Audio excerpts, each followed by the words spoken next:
Hello and welcome back to Spyro 2, Ripto's Rage. Please tell me I can make that. But yeah, last time we were here, I played the video game. Oh my god. We got halfway done with this stage, and completely did the one at the beginning of the video. But, more importantly for us, there was a specific discussion point that I want to discuss, which was the hypothetical of just kind of imagine if the hypothetical question was, you know, let's say it was 2000 and whatever, like the olden YouTube days, because I said, like, you know, stuff was different back then, and I just wanted to go over the kind of stuff that I would want to do in that hyper-specific hypothetical scenario, because I think it's an interesting thing to ponder. And I said before, it wouldn't be that interesting, it'd mostly be like kind of the stuff I already do, you know? The difference is, back then, YouTube valued your, like, basically, back in the day, YouTube valued your entire channel as one identity. And these days, YouTube values each individual video and, like, series of videos as their own entities. It's not linked to the channel, really. What I mean by this is, like, I can have people who only tune in for, like, the serious sort of, like, edited stuff. Like, you know, like, the nerd shit, and they'll only get that in their recommended. They won't get the video game stuff. And I think that's really cool. More importantly, though, you know, so obviously for that you would need 2 channels back in the day, and yeah, that's one difference. But a much larger difference is that back in the day, just generally sort of proof standards were lower. And I know that sounds bad and stupid, but just generally, you could get away with having more opinions without people necessarily, like, immediately. I guess what I'm trying to say is that everybody was on level ground. These days, you have specific YouTubers, who I shall not mention by name, but it's Video Game Donkey and Co. Like, on one side, you have people like Scott the Woz, who do their best to like, do the research and have some takes, and try to be, you know, whatever, and then you have the Video Game Donkeys, who will just be, like, Schrodinger's asshole defending their whatever video game. But, you know, that aside, back in the day, everybody was kind of, I guess, except the AVGN or whatever, because he was, you know, obviously, like, popular. But generally, you're on an equal footing. If, you know, I made a video saying, you know, if I made a video calling the N64 bad, and some other guy made a video calling the N64 good, those 2 videos would kind of stand on equal ground in terms of, like, you know, the people who click on them, they won't have, like, a preconceived notion of who's right or who's wrong. Meanwhile, these days, if the guy who made the video calling the N64 good is, like, you know, some nobody, and the guy calling it bad is an established creator, you know, that's gonna cloud people's judgment. And I mean, it's not their fault, but, you know. And also, generally speaking, it would be nice to correct a lot of the misinformation. Such as, you know, a lot of people claim stuff like Nintendo invented the joystick, like the thumbstick, neither of which are true. That Nintendo invented the D-pad, that also wasn't true. Nintendo's patent specifically quotes the original patent by Tiger Electronics, yes, the ones from the AVGN video with the shitty wrist games, but theirs use metallic contact point instead of rubber domes, which, basically... Okay, yeah, give me the thing. Thank you. which basically meant the mechanical domes, sorry, the metallic connectors were fine, but they weren't ideal for, like, sideways movement, and Nintendo's patent of rubber domes made, like, you doing diagonals quite a bit easier. But, like, that was the entire patent, you know, like, that's it. It wasn't... It's kind of like giving the invention of the internal combustion engine to the guy who didn't invent the internal combustion engine, but invented an add-on. I used to... Okay, yeah, so that's gonna be the second thing. Let me guess. Okay. We're gonna have to chase that thing down.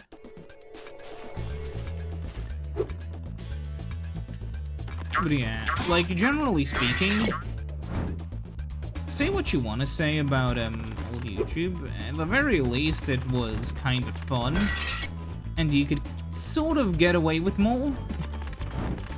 Maybe that's not the best argument, I admit. But, like, you could definitely say a lot more stuff about video games and such without people necessarily getting too mad. And, you know. And I feel like gaming was just more exciting back then. Like, imagine if I was a YouTuber who covered gaming news, like, that'd be boring. There's still more left to collect, which that's gonna be interesting. But yeah, like, I don't know. Maybe this is nostalgia speaking, it probably is, but I feel like, you know, gaming used to be more exciting in the 2000s, where, like, we had Mario Galaxy 1, and then Mario Galaxy 2 came out, you know? We had a New Super Mario Bros. On the DS, and then WoW, the Wii one, and then WoW, the 3DS and Wii one, yeah. I don't know, it felt... Specifically the Wii era, like the 7th generation of games, it felt exciting in a way that, the subsequent stuff isn't that exciting anymore, and it's like, I don't know, maybe I'm, you know, maybe it's a sign of being older when video games aren't as exciting, but, like, you've gotta admit at some point, the fact video games came out, okay, wait, I'm gonna have to not do this until I, oh, I'm gonna have to. Oh, this is gonna be hell. But yeah, like, at some point you gotta admit that, like, it is nostalgia, but, like, simultaneously, the nostalgic part is only, like, the fact that things, you know, felt more interesting. You know, the fact that things were better, not necessarily that things were more interesting, you know?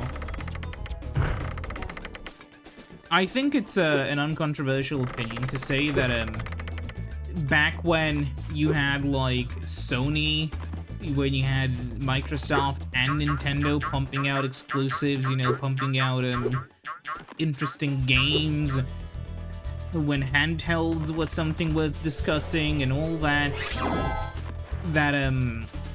you know, the state of video games was more interesting than today. We have Nintendo and, like, one big Sony game per year. And a big reason for, like, the one big Sony game per year thing is that so much of modern gaming is just built around, you know, the big AAA exclusive. No! And that's just, you know, how it is, but I don't know. Okay, we were nearly there. We'll get all the gems and stuff later. Doesn't matter for now.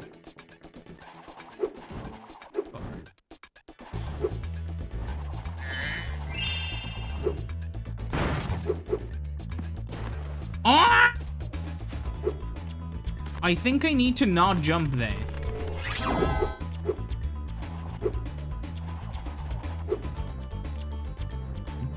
Okay, whatever. Sadly, they made it so you can't just turn around and somehow get it, but it's fine. But yeah, I don't know. And it's one of those things, right? Like, exclusives are blatantly anti-consumer. So is a lot of stuff which, like, people kind of miss. But that's because, you know, you're looking at it from a glass half, mostly entirely empty sort of thing. Exclusives do suck, like, as a rule. But there's also stuff with them where, like, you know, they're exciting. Obviously, you know, it makes it so you can play a limited amount of stuff, but it's also that, you know, it's not like video games are a necessity. It didn't matter much if, oh, you can't play, like, if you had a 360 at the time, right? You couldn't play Metal Gear Solid 4, but, you had Halo and you had Gears of War, so it's not like you were that out of options. Oh wow, I can't play Lost Odyssey. Boo-hoo. That is an actual loss. A shame people were so mean to that game. I mean, it's sort of like Phil Fish saga, for those who don't know, where the 7th generation was like the beginning of the dark time for Japanese, like, RPGs and Japanese games in general, because through an alliance between Phil Fish, a guy who made one video game and then decided he was the ultimate understander of what a good and a bad game was, basically him and a lot of, like, very US-centric game journos decided that, basically they're just gonna start pretending Japanese games sucked. This was partially thanks to, like, the American bravado given to them by the 360, because for once, you know, back in the day, all video games came from Japan, minus a few good ones that came from the West. And then eventually, you know, with the 360, I feel like a lot of people felt, oh yeah, we don't need Japan anymore. And so then they took their personal biases and, you know, what games they liked or disliked, and just kind of fed them into the bad take machine. And, like, you had a lot of stuff. Even before Phil Fish's, like, disastrous statements, you had, like, X-Play and G4 just being, you gotta be shitting me, just being blatantly racist. What's funny is I scrapped the video because I felt like I just didn't want to deal with that sort of stuff. But, like, I really wanted to make a video just making fun of X-Play. But then, like, you know, just showing how stupid a lot of their reviews were.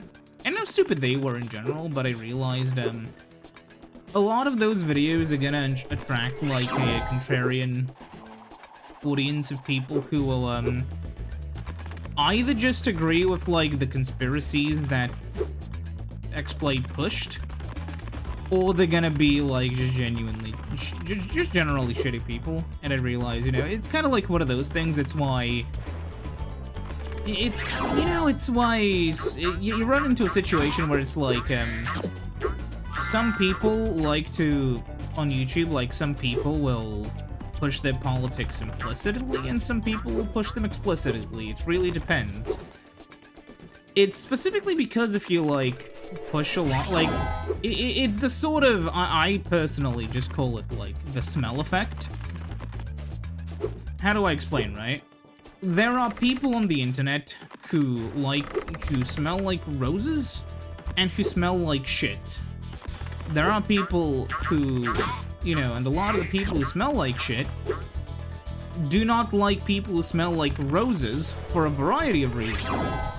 And because of that, the people who smell like shit are proudly going to proclaim that they smell like shit. And very often, you know, their audiences are all going to be people like them, and their audiences, you know, are going to agree with them. Meanwhile, you know, quite explicitly, Meanwhile, a lot of the, like, roses are, done a lot more, like, their appreciation is done a lot more implicitly, because the roses avoid the shit. Meanwhile, the shit seeks out the roses, because they feel hollow without having a group to, like, continuously own. I'm specifically talking about, like, normal people and chuds. If you couldn't tell from my genius example, but no, but seriously, it's the best way I can find to describe it just off the top of my head while playing Spyro 2, but it's kind of the way the internet works, right? If you have, like, genuine opinions and, like, genuinely care about stuff, you are going to be swarmed by, like, chud channels whose only real interest is, well, getting clicks and owning you. It's kind of like why, it's kind of like why, you know, especially online, you know, you see a lot of, like, lefty content creators just avoid a lot of the sort of, like, far-right drama shit, but it doesn't happen in reverse. It's because a lot of, like, especially people on the right are, like, well, very clearly reactionary, hence, you know, why the term exists, and they just kind of need lefties to, make videos so they can respond to them, so they can, like, you know, feel whole or whatever. It's one of those interesting internet things where, like, no matter what happens, there was, I forget which side it was, but this is kind of why, like, a lot of specifically, you know, conservative-only sites fall apart. Like, you know, the ones that are like, no liberals allowed, only proud conservative men allowed here. The reason why a lot of those sites die out is because, and you know, oh, there we go again. It's because a lot of these people need someone who's, like, normal, someone who they can decry as woke, so they can complain about them. Because the entirety of, you know, the entirety of all the conspiracies are just like, you know, oh, they are,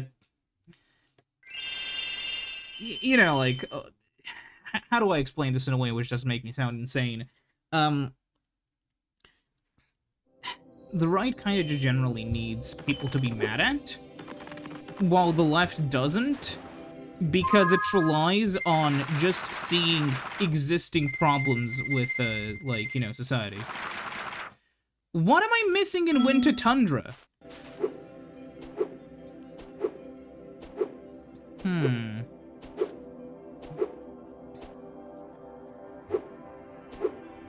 Missing one of those, okay. Where?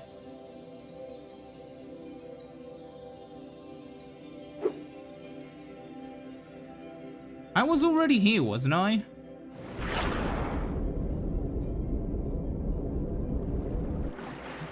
Did I leave without saving? Yeah, I think I did. Okay. Well. Okay, let's save the game now. I know a lot of these videos are kinda haphazard with the way I film them, but I'm sorry. What is there to do next? There's one more level, and then we fight the boss, and then we do the flight stages, and then we're done. Okay. Like, I don't know. It's hard to describe, really, but, it's kind of like, again, why, here's the thing, right? If you're a random, like, chud YouTuber, especially today, you know, in today's day and age, it is very rare to get, like, a lefty to actually make fun of you, because I'm gonna be real with you, a lot of them have just cut their losses and understand, like, this is a losing battle. So the only people really left are the guys who, like, debunk misinformation and conspiracy theories because their audience watches it. I guess it's a good way out if you're in that bubble, but there's no real... Like, it's not gonna fix anything. It's not gonna change anything. People aren't gonna be convinced just by you showing them they're wrong. That's not how people work. Hello. This insurrection from the farms has got quite out of hand. Okay. But yeah, like, I don't know. It's annoying. And what I'm trying to say is, even though nobody will, like, basically nobody will call you out unless you... I mean, essentially, basically, yeah, just nobody will call you out if you're doing, like, chud stuff on the internet. Until you start harassing a journalist to the degree where she actually sues you. Which has happened, and it's still currently going on. And it is kind of entertaining to see the angry flip-flopping about. But, like, seriously, though, generally speaking, unless you explicitly, like, harass people, there are no consequences on it. I always say... Hitting head bash the oh, okay. Like, there's that, on one hand. And on the other hand, if you're, like, doing lefty stuff, well, you're just gonna be, like, food for the vultures. It's kind of like how, no video game journalist is going to make an article on someone's bad YouTube review, but there are plenty of YouTubers who will happily make videos on hey guys, can you believe how bad this video game review is? Now guys, please don't harass the guy who made the article, please, wink wink. I can't believe someone got death threats over a review of a fucking Mario game. Of a fucking Mario RPG, no less. Oh, that's electricity. For those who don't know the story, so there's this game called Mario and Luigi Brothership. The guy who reviewed it gave it a 5 out of 10 because he found a lot of things just kind of wrong with it. So because of that, a lot of people got, like, really unreasonably mad at him. For no real reason than the fact that they disagreed with the reviews the person gave him. The person gave to the game. And, that's all there is to the story. I know people like there to be more, but basically that's just it, because he gave a 5 out of 10 to a game that, from what I've seen, I can't say I necessarily disagree, and from what I've heard from other people, the general consensus is that the things in the review are generally correct. It's just a little bit harsh, which, yeah, it's an opinion piece. And then you have this, I don't want to sound too mean, but you have these, like, artistically, like, I'm speaking of, like, art as the artful, you know? Just artistically illiterate people who talk about, video game reviews as if they were, like, reviews of a fucking lawnmower. As you can see. What do you want? Okay, yeah, sure. I'll do that a little bit later. But, like, you have people who will claim and fight over objective and subjective opinions, and you'll have just, like, this sort of... People who misunderstand what reviews are. Like, reviews are supposed to be your interpretation of an artistic work. Obviously, there are objective things that you can say in your review.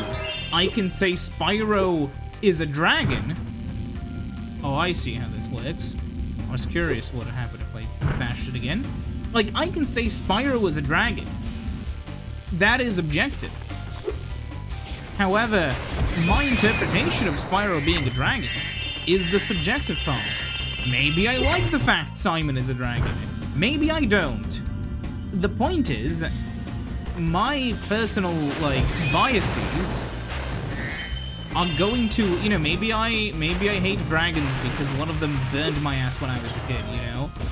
It depends, but my subjective experience, my personal being is going to affect how I enjoy a video game. Oh, yeah, maybe Need for Speed 5 was my scrimbly sort of like racing game. Yeah, sure, it's not the best, the PC version.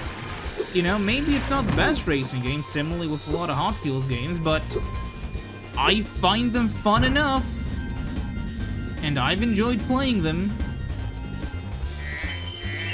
And you can say what you want about that. I'll do that later. I'll just need to, I need to get all the... Not heading... It's a first for... Ah, okay, yeah, sure, whatever, let's do the mission. Actually, no, we'll do that later. I want to get all the gems up here first. The issue is, I feel like... Oh, shit. If I ever made a video talking about that, it's just gonna get a lot of bad attention. Because I made a video on fanboys, and it got no attention. Which is kind of funny, because that was an actually researched video, which kind of sucks. I have like a half-hour video going over just general like fanboys and sort of like how people twist arguments to serve their points. I specifically compared Mario Odyssey, Mario Sunshine to Mario Galaxy. And my comparison point was just that I showed two examples of like something you would see in a review, or like in a video or whatever, where like on one hand, Excellent work. you could make a video that was positive of Odyssey. Sorry, fuck, I keep messing. I keep messing that up. Knew it. But yeah, like you can make a video that is really positive on Sunshine and really negative on Galaxy, and a video that's really positive on Galaxy and really negative on Sunshine, with, like, true arguments. You just have to cherry pick them, and you just have to, like, make specific claims. Specifically, what I can do, my example, was, I actually forgot what I said exactly, but a big part of it was me, like, being very anti-linear in one of the reviews, and being, because this was just like one paragraph Nice reviews, so I could show people the example of the video, right? In one example, for instance, I talk about the importance of games that are like, sort of non-linear, that are like, you know, the big levels, because they, you know, make the world feel whole. And then on the other one, I'm like, well, that's just kind of, you know, a lot of the levels in Sunshine are bloated, and the only way they can get, you know, past that is by, you know, like, you know, you can, it was a kind of a basic video, but I covered, like, a lot of the fallacy stuff, which, you know, fanboys often do, and the entire point of the video was, hey, don't fall for this stuff, because, you know, everybody says I'm not immune to, like, internet fanboy propaganda until they remember, oh wait, what do you mean Steven Universe wasn't actually bad? What do you mean the person who made that is a horrible person and also a massive liar? Wait, no, wait, you know. People will just take a lot of arguments that are made in, like, bad faith or pseudo-bad faith by fanboys. People will take that as a fact if they don't know enough or don't care enough. Or if they just want to believe, you know? There are a bunch of reasons why. And to me, that's immensely interesting. And I thought about making a follow-up video. I have, like, a semi-done script going over, like, funny cases in video game journalism, where I specifically wanted to go over some examples, which not only, like, examples which people listed that are actually, like, stuff that's not necessarily that wrong. Some of it may be kind of controversial, but holy shit, Alien Isolation is not a very good game. I played it. I couldn't get through it. It was just frustrating. But my main point, if there was a point to all of my screaming here, is that generally speaking, there is nothing really... Do we have all... Oh, we're still missing one more. Oh yeah, right. I know where it is.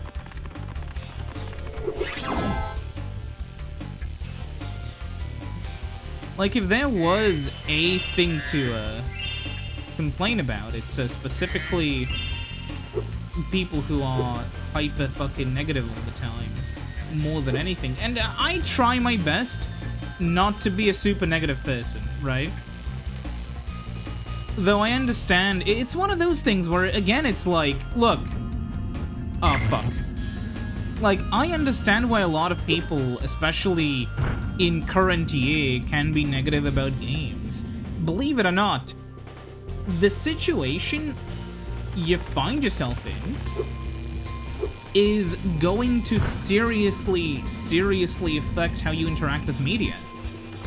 Like, most of the world, especially a lot of the English-speaking world, is not in the best economic state currently. Let's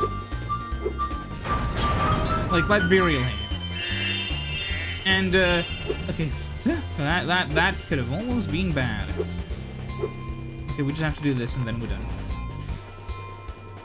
And the problem which you run into is that if you are continuously, like, if you're continuously making videos or whatever, or if you're continuously interacting with media while you're stressed out, while you're unhappy, that is going to negatively affect the way you interact with the media. I'm aware it's not popular to say or whatever, but, like, man, if you are genuinely, like, stressed out in real life, it is going to show in the way you engage with media. Things that are maybe not as frustrating are going to frustrate you more. It's so transparently obvious, and I believe that is a huge thing that's been happening with video games. And of course, there's the other part to this, which is the fact that, rage bait content is so much more popular today than it was previously. So, like, creators have sort of an incentive, really, to, like, pump out lower effort, you know, rage bait, essentially. And you kind of run into problems where so often people will fall for this shit. It's a shame, really. And keep in mind, I'm a fan of, like, I think that in a perfect world, rage bait would freely exist alongside normal content. It would just have to be made in really small quantities, and it would be kind of obvious. The issue is, we live in an era of the world where, like, misinformation is everywhere, people are proudly ignorant and wrong, and I think the truth just kind of matters more than anything currently. And obviously, like, people make fun of, oh yeah, well, you play video games, why does it... Well, yeah, but it permeates through literally everything. How bad do you think it is in other fields? If video games are just already so fucked. Like, how bad do you think it is in more serious stuff? Like, there are people who think that some things that are so stupid that if I mention them, you'll have a little warning underneath the video saying, you know, trying to debunk the thing I'm already debunking. It's insane. Anyway, see you next time. Goodbye.